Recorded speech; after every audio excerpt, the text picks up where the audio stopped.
Hey, what's up, AfterBuzz's New Amsterdam, Season 2, Episode 4, The Denominator. Hey, we're going to break this episode down. Y'all keep it locked. I'm Maria Menounos, and you're tuned in to AfterBuzz TV, the ESPN of TV talk. Now, let the buzz begin. I don't know why I love this music when it comes on. It just makes you want to rock. Hey, y'all, welcome to Season 2, Episode 4 of New Amsterdam. I am your man, Tyler Tyson, and I'm here and I'm joined by my lovely co-host, Ricky the Tucci, and the crowd goes wild. Listen, there we go. It's always right on time. Hey, so we are breaking down Season 2, Episode 4 of New Amsterdam. The show is called The Denominator. So many things happened in this show. There's a mysterious lead poisoning that we're going to talk about. Dr. Sharp and Dr. Castro kind of get into it a little bit. There's just so much. But first, what were your overall thoughts of the episode? I liked it. It was, surprise, surprise. I'm obsessed with this show. It is, but this specific episode, I just love the cast. I wish, these doctors are just so amazing. They all literally want the best for their patients. Yes. Especially Max and Sharp. Yes, absolutely. They will go above and beyond I love to Dr. make Sharp. sure that their patients are well taken care of. Mm-hmm. And if they're dying, they also know that too, and they also want to help them. They're very ease honest. the pain. What I like about this show, this episode in particular, I think highlighted the fact that these doctors are so brutally honest. Mm-hmm. I'm not a fan of Castro, but we'll get to that later. But my overall thoughts were just like you piggybacking off what you said. They're just so honest. They give you the hard facts. They let you know what's up. This is the outcome you are. If you continue to do certain things, this could be the outcome. We need to do this to prevent this. I just love it. And even when things the traditional way doesn't go accordingly, they are like Max. He goes above and beyond and thinks outside of the box all the time. For the benefit of his patients and of the patients of New Amsterdam. And that's why I love this hospital. I wish I've seen hospitals like this before. Listen. I've never come across a hospital or doctor like this. Yes. I'm sure that they are out there. Somewhere. Hopefully. The 1%. Hopefully. I have yet to really have to go to the hospital like that. Good. I suffered from dehydration one random time. Oh, wow. But I still don't think I had a doctor like any of the doctors at New Amsterdam. So jumping right into it, let's talk about Max since you brought him up. The show opens up with Max. He's walking his daughter, goes by a basketball court, stop and plays basketball. It's subjective whether you think he's a good basketball player or not. He's bad. We're going to fast forward a little bit. Come to find out there's one of the guys that was on the court, goes to the barber shop, and finds out that this guy is suffering from a heart condition. And then also, so with that, aside from this one individual suffering from this heart condition, you're also unpacking the fact that the majority of the black community, we just don't go to the doctor. That's just not what we do. I think every group, regardless of your ethnicity, everybody has their struggle. Everybody kind of does this, these people do that. And not to stereotype, but just the facts are the facts. Proportionately or unproportionately, we just don't go to the doctor or the hospital. So come to find out, a lot of people in this barbershop potentially could be in the same position as this one individual that's suffering from this heart condition. Right. What do you think about what ended up happening, which was Max trained Kenny, who's the barbershop owner, how to basically check everyone's blood pressure. Then if your blood pressure is at a certain point, there's a checklist and he can actually administer the proper medication. For sure. That you would normally have to go to the doctor and get a prescription for and all of that. What do you think about that? I think it's brilliant. I don't really know, obviously, I don't know what the medical rules are or what the law is about distributing prescription drugs. However, it doesn't matter because Max is always in thinking for the best interest of human beings. And he just wants to prevent from people potentially dying because someone could feel perfectly fine and then out of nowhere Boom. have a heart attack. a stroke, whatever the case may be. So Max is trying to honestly prevent this from happening. And I don't know, and please inform me, is it because the human beings in general, but is it the black community just is not as healthy, is not as healthy? Because I guess that's why African Americans don't want to go to the doctor. I was confused by that whole thing. It's a lot to unpack with that. So it's a couple of things. One, it's been documented, whether you believe the documentation or not, that the majority of the African Americans that are in this country that are descendants of slaves, the ones that survived the horrific trip over on the boat and shackles and all of that, were the ones whose salt intake and all of that were at a different level.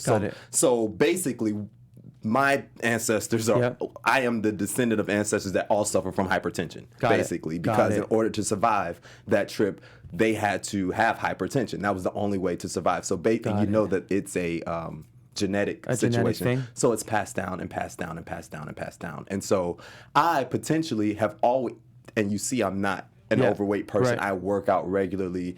Might not have the best diet, but I am always kind of at risk for hypertension just because it's hereditary. So that's one. Two, there was a presidential debate today, and the thing that they always talk about is healthcare. And unfortunately, when you are coming from a place of not necessarily poverty, but when you're coming from a place of struggle, there are other issues like, we have to worry about the police and we have to worry about this. And there's so many other things. It's like the health just gets to the bottom of the list. But that's so unfortunate. I know, it sucks, but it's just like, it's almost like order of operations, and it should be, like with the plane, they say put the mask on yourself first, and then, unfortunately, my community does not abide by that, and it's like, okay, I'm going to take care of everybody else. I'm going to make sure the bills are paid, make sure that my child can go here and do this, make sure they're the first to graduate from here, and then if I have time, I'll come back to dealing with me. And so... I just, I wish people, and I don't feel like that specific is not just in the black community. I just feel like it's that old school mindset that gets handed down generation after generation, where it's like, if you want to be happy, if you want to love, if you want to be healthy, if you want to take care of others, you have to be good before you could do anything for anyone else. Absolutely, yeah. So health, and it all, and this is something I'm going to heavily weigh on, it all comes with your nutrition plan. Yes. What you put in your body, what you put on your skin, what you drink, what you think. We're all made up of cells, over 170 trillion cells in our body. We're a vibration. We're an energy. So, and it's not only the stuff you eat, but it's the stuff that you think, because scientists did a study of 2 glasses of water, speaking to the water positively, speaking to the water negatively, and you would see the negativity would crystallize and be dark. And I have to send you the link. I believe it's fascinating. I believe and then when you speak positively to the water, it's clear and it's vibrant and it's white. It's so crazy. So like, cells and the energy is a big part. So I feel like, to get back to the show, I just feel like people, I get it, hypertension, but I don't feel like prescription drugs is the answer. It's not the answer. Diet. It's, once again, as we've talked on this show a million times, a lot of times the actual prescription drug is just a Band-Aid. I don't even want to call it a Band-Aid, because sometimes it actually does worse than if you just died from whatever it is that you have. I would much rather not die, but... Yeah, but I mean, if you... I can't think of a disease. I'm not wishing that on anyone, but it's like, if I had fill-in-the-blank disease, sometimes just... waiting it out or doing something a little bit more holistic and natural. Crohn's disease is better than taking a pill. The pill could actually do more damage. Y'all know those ads where they'll say, if you've suffered from this, it could cause bleeding and this and that. And or it's like, if you take this, it could be erectile dysfunction. It could be a heart attack, heart failure, liver transfer. I'm like, what? But it's going to keep your blood pressure down. But yes, you're at risk of 120 different symptoms that could potentially happen. That part. So I found the only part of that entire synopsis, getting back to the show, in Max in the barbershop and Kenny handing out the prescription, is the prescription part. That's the only part. Yeah. Because I do feel like you know, if he's going to be able to hand out a prescription, like that kind of... Well, he's not handing out a prescription. The prescription was already filled. He's just handing out the bottles. The dosage of it? Well, he handed some guy a bottle. So I'm sure if someone has hypertension, Kenny, who's the owner of the shop, right, is just handing out, because apparently Max made this checklist dummy proof. Mm-hmm. Allegedly, because we didn't see it. Right. Mm-hmm. So, you know, I guess it's that easy. I mean, I don't know if that's a good thing. I don't know. That whole... But he has a good heart. But I will say, I do enjoy... So, another thing, and I don't know how it is for y'all, but like in the Black community, the barbershop is like the place to go. It's like... Everyone goes to the barbershop, and Kenny was right. There's so many conversations that take place in the barbershop that don't take place anywhere else, and it is a place of trust. And you know, if you're my barber, I can walk in and not talk to anyone else, and you and I just have this understanding that I will forever come to you. Yeah. So it really is like a loyalty based situation. So I do like the fact that they went in and did that. A community and a barber shop or a hair salon, at least from stuff that I've seen, but it's something about the African American community with the barber shop. It's like a family. It is. People literally will go to the barber shop be there to just hang out all day long. Yes. I don't do that, but they do. But it's so cool because they've built such a community. Because you think about it, like someone's cutting my hair, I'm gonna freaking trust you. Yeah. But then also, so you know, and this is not a beat up on anyone's show, but a lot of times I think it's because there's this safety in the barbershop that you just don't get anywhere else. And so it's like you just want to revel in this safety. Like I said, I am not that guy. I go in and get my hair cut and I'm gone. But there are dudes that I know just come in, speak to everybody, joke, laugh, watch the game, whatever's going on, and then they leave. Yeah. Never even get a haircut. That's crazy. It's the weirdest thing. I got things to do. I can't be sitting in a barbershop. Yeah, me neither. Also, so the next thing that really was impressive, interesting in the show, I feel like there's always an epidemic. And on this show, the epidemic today was lead poisoning. And there was this mysterious outbreak of lead poisoning. There was a little boy who was suffering, who had come into the hospital, was suffering from lead poisoning. They were trying to figure out where. They went all around trying to figure out where. And then they found out that they were blasting, painting over a structure. And from that, so 1972, they used lead paint for all of their buildings and everything. So now they're repainting, and they come to find out, oh, the lead that y'all were blasting off to repaint this place has now spilled over into these communities. Brooklyn is where they are, and now a lot of kids are being affected by lead. Which is the thing. It's a high metal toxicity is a thing, and all disease live and thrive off of all the metals. Yeah. So once you release the body of all the metals, your chronic diseases will start to fade away.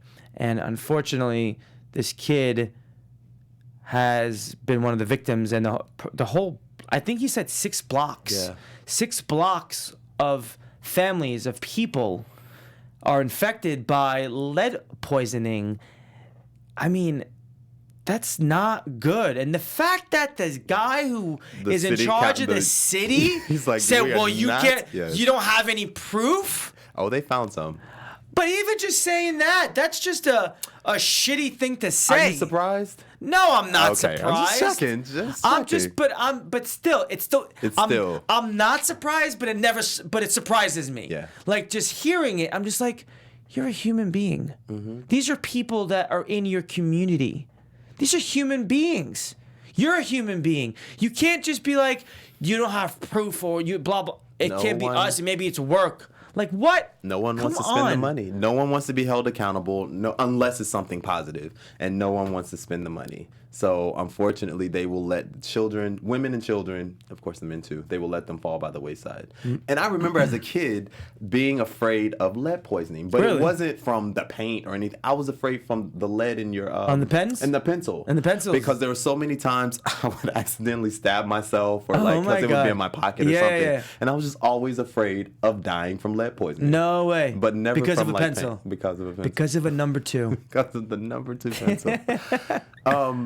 So Dr. Frome and Kapoor, they were kind of all over this situation. Like you said, the I'm gonna call him a city councilman. I'm not sure of what his position was, but he was over the city and this whole project. He literally said to them, "You can't prove it, and since you can't prove it, we're not taking responsibility for this." What do you think about our leaders taking responsibility for things that go wrong? Like, is it the government's position to step in when something like this happens and say, you know what, we messed up, we're the ones that do it, so now, yes, we have to pay the, let's just throw a number out there, $100 million lawsuit to fix all of this? Money is the root of all evil. That's exactly why all of these higher up executives, if it's the city, if it's the government, if it's a corporation, the percentages of someone on the higher ups taking a fall and telling the people that they're at fault is very small, and that is not okay, because you have to be responsible for all of your actions. If you're making the big bucks, if you're a captain of the team, you have to hold yourself, even if you didn't do it. Yeah. You are the lead boss, which means that you should be making sure that every single procedure is being done. The safety of people that were underneath the Cross Bronx Expressway Bridge is that safety. Number one, they're supposed to have a netting. Yeah.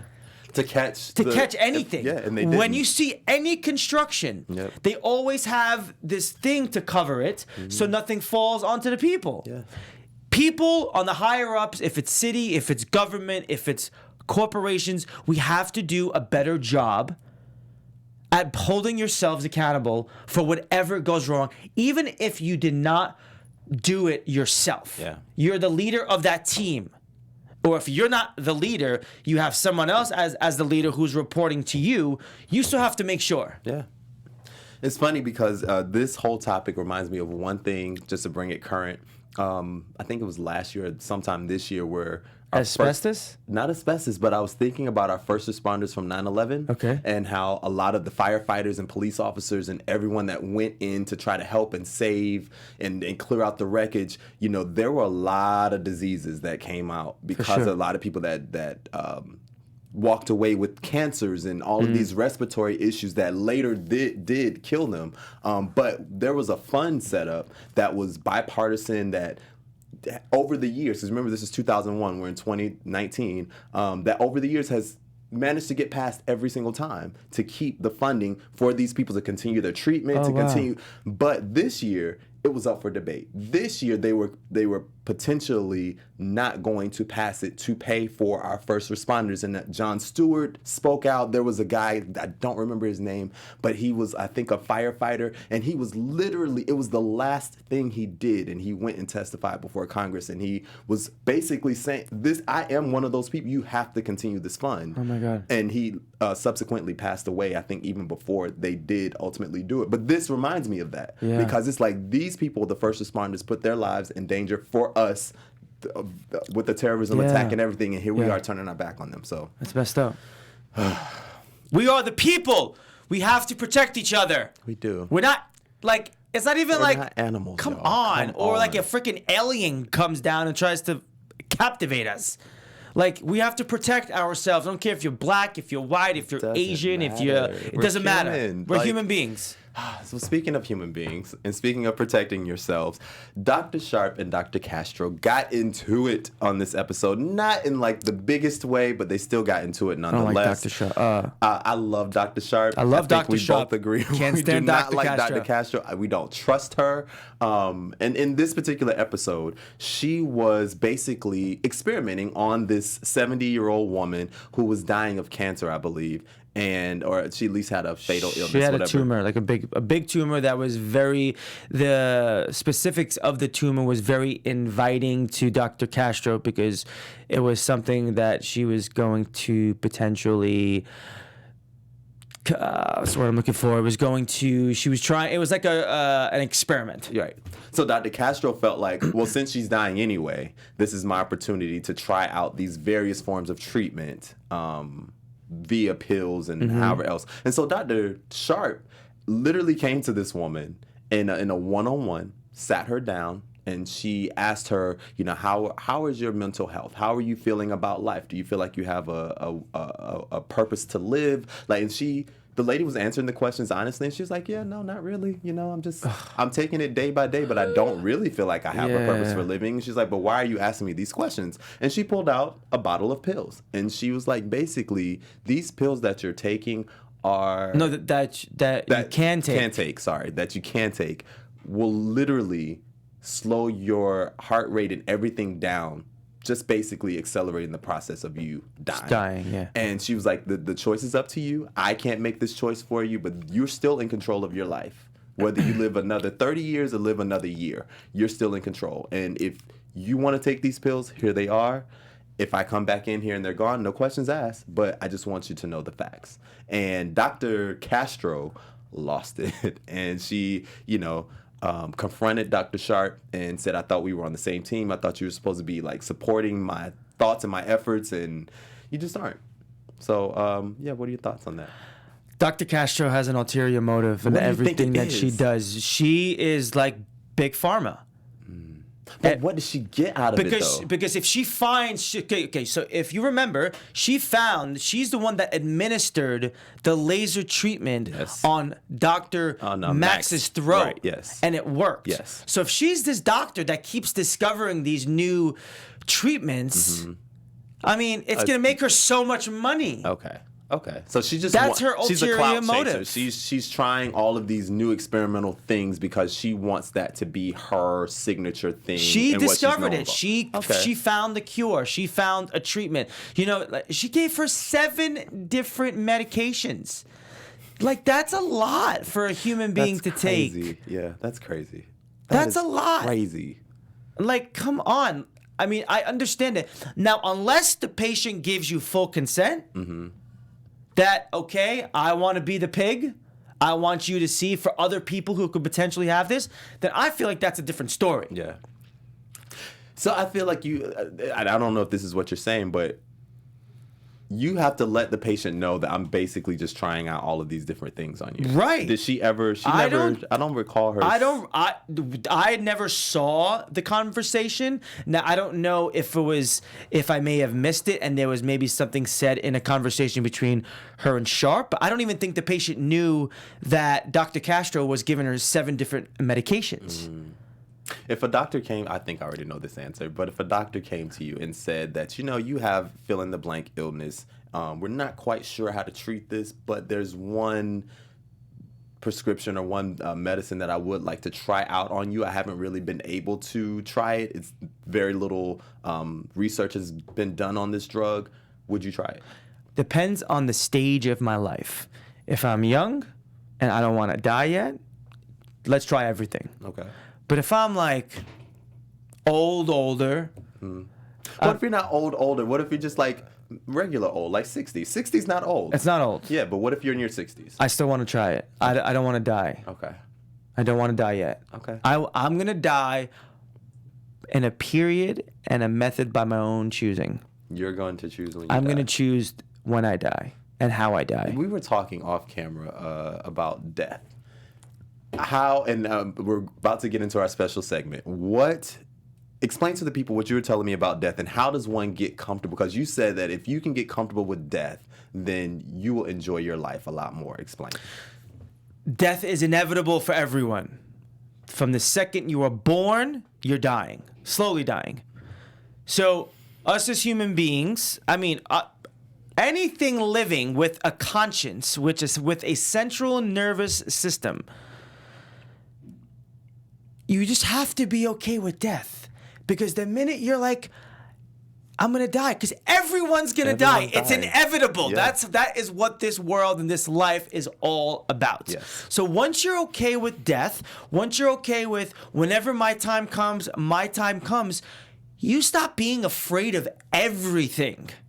I mean, yes, you get anxious, you still have nerves because you're the only human being and you're alive, but the minute you're not afraid to die and death doesn't even become a thought in your head, life just opens up so much more, and you just you just try everything and you do everything, and that's how we're experimental beings. We're not beings that should be closed off. We're not a timid being. No. So so I have, just in this little 2-minute conversation, I personally am not afraid of death, but I am afraid of death of loved ones. So like my parents. Of course you are. So so I guess my question, I'm trying to get to where I'm comfortable with others. My death, I'm cool. I could die tomorrow and I'm good. But you're not gonna die tomorrow. I'm not, God willing. But you're not gonna die tomorrow. But I want to know, like, how does you have to go through the pain? Unfortunately, but fortunately, it's like a catch-22.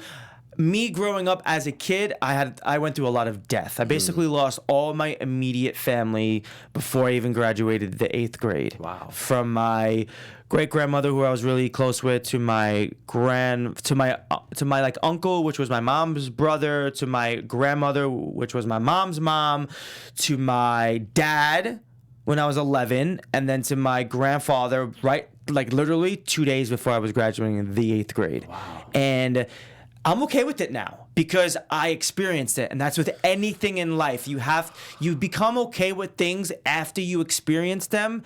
It's just like riding a bicycle. The first time on a bike, you're like, whoa, this feels weird. You're afraid, but you fall, you get up, and it's like, oh, okay, that's not that bad. Like, it's unfortunate, but it's a part of life. It is. And you have to experience it and be okay with it. And just know that it is a part of life. And once you do those things, life just becomes, you're just not worried so much about death and about other people dying because you know what's going to eventually happen. I feel that. And also, I want y'all to feel this. It's time for our new segment. Let's go. All right, so it is my favorite segment, me being a science nerd. I like to call this segment biohacking. So it's how we as human beings can biohack our own body. So throughout the remaining part of this season, every week I'm going to be giving you some biohacking tips.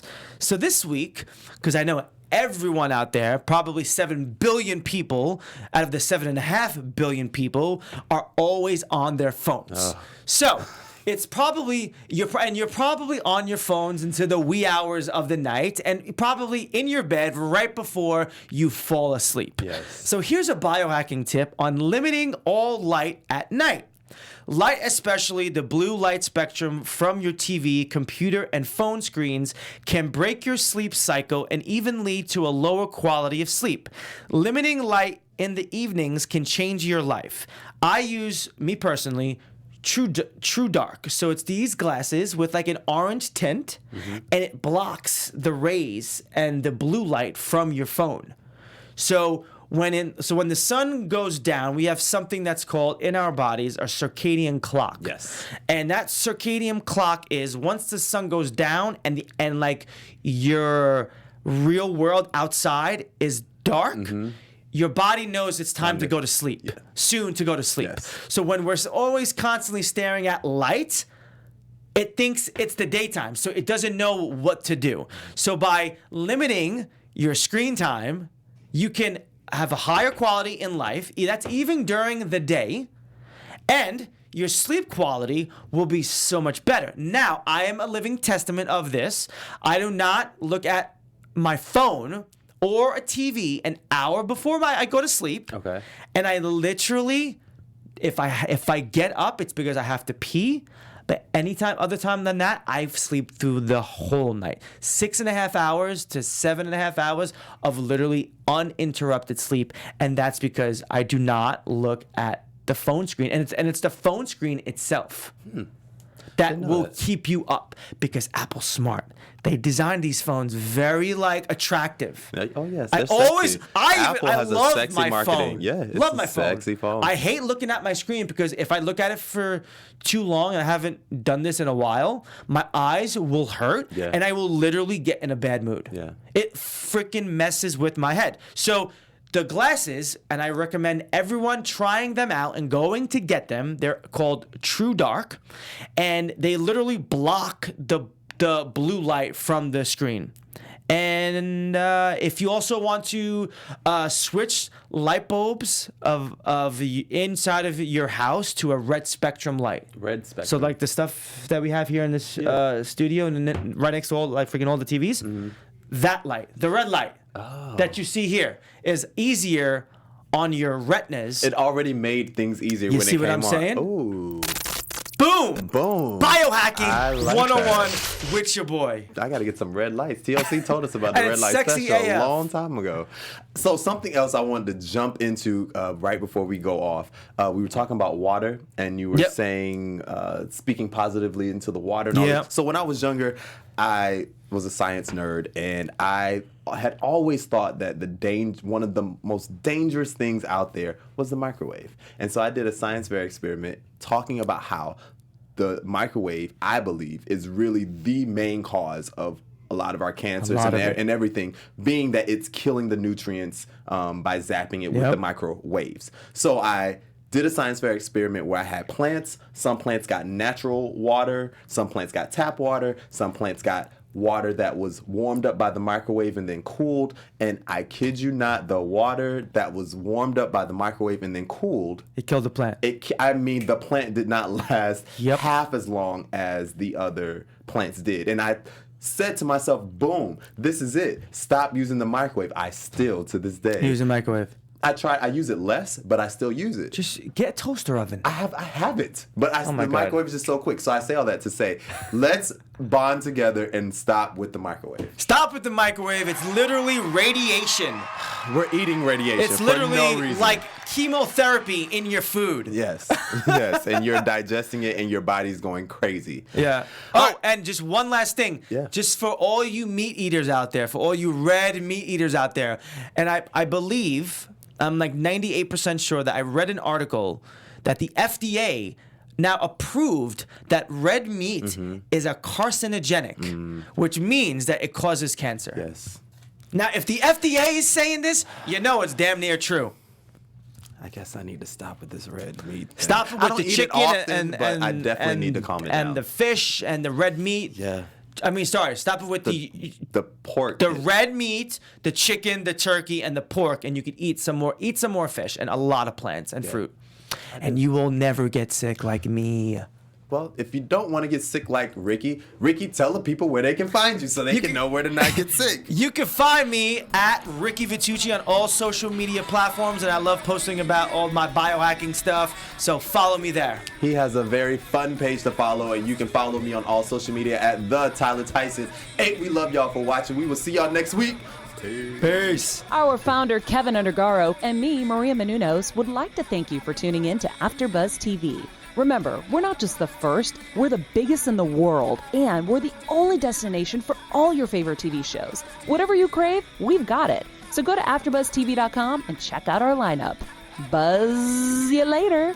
The views expressed herein are those of the hosts only and do not necessarily reflect the views of AfterBuzz TV or its owners or principals.